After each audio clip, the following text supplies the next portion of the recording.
ತುಂಬ ಮುಸಲ್ಮಾನರೇ ಇರೋದು, ನಾವು ಅವರಿಗೆ ಬೇರೆ ಅಲಾಟ್ಮೆಂಟ್ ಮಾಡ್ತೀವಿ. ಯಾಕೆ ಸಿದ್ದರಾಮಯ್ಯನವರೇ?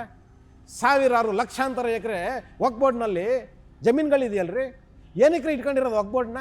ಹೇಳ್ರಿ ಮುಖ್ಯಮಂತ್ರಿಗಳು, ಏನಕ್ಕೆ ಇರೋದು ವಕ್ಫ್ ಬೋರ್ಡು? ಕಂಡು ಜಮೀನುಗಳು ತೋರಿಸಿ ಜಮೀನುಗಳನ್ನೆಲ್ಲ ತೊಗೊಂಡೋಗಿ ವಕ್ಫ್ ಬೋರ್ಡಿಗೆ ಮಾಡಿದ್ದೀರಲ್ಲ ನೀವು. ಏನು ಮಾಡ್ತಿದ್ದೀರಾ ಆಸ್ತಿಗಳನ್ನ ಇಟ್ಕೊಂಡು, ಆ ಜಮೀನುಗಳನ್ನ ಇಟ್ಕೊಂಡು? ಹೇಳಿ ಸಿದ್ದರಾಮಯ್ಯನವರು, ಉತ್ತರ ಕೊಡಿ. ನೀವು ನಿಜವಾಗ್ಲೂ ನೀವು ಈಗೇನು ಖಾಲಿ ಮಾಡಿಸಿದಿರಲ್ಲ 200 ಜನರಿಗೆ, ಆ 200 ಜನರಿಗೆ ನೀವು ಪುನರ್ವಸತಿನ ಕೊಡೋದೇ ಆದರೆ ಕೊಡ್ರಿ. ವಕ್ಫ್ ಬೋರ್ಡ್ ಆಸ್ತಿ ತೊಗೊಂಡು ಇಸ್ಕೊಳ್ರಿ, ಒಂದು 5 ಎಕರೆ 10 ಎಕರೆ ಕಟ್ಕೊಡಿ. ಏನು ವಕ್ಫ್ ಬೋರ್ಡಲ್ಲಿ ದುಡ್ಡಿಲ್ವಾ? ಯಾಕೆ ಸರ್ಕಾರಿ ಜಾಗ ಕೊಡಬೇಕು? ವಕ್ಫ್ ಬೋರ್ಡಲ್ಲಿರೋ ಜಾಗ ಯಾರದ್ರಿ? ತಗೊಳ್ರಿ, ವಕ್ಫ್ ಬೋರ್ಡಲ್ಲಿ ಒಂದು 5 ಎಕರೆ ಜಾಗ ಕೊಡ್ರಿ ಆ ಜನರಿಗೆ. ಪಾಪ ಅದೇ ಸಮುದಾಯಕ್ಕೆ ಸೇರಿ ಜನ ಅಲ್ವಾ ಅವರು?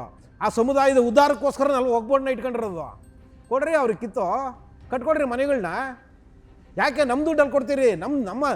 ನಮ್ಮ ಸರ್ಕಾರ ಜಾಗಗಳನ್ನ ಯಾಕೆ ಅವ್ರಿಗೆ ಅನಿಸಿದ್ದೀರಿ ನೀವು? ಹೇಳಿ. ಈ ಕಾರ್ಯಕ್ರಮವನ್ನು ಪೂರ್ತಿ ವೀಕ್ಷಿಸಲು ಯೂಟ್ಯೂಬ್ನಲ್ಲಿ ಟಿವಿ ವಿಕ್ರಮ ಚಾನೆಲ್ಗೆ ಭೇಟಿ ಕೊಡಿ, ಸಬ್ಸ್ಕ್ರೈಬ್ ಮಾಡಿ.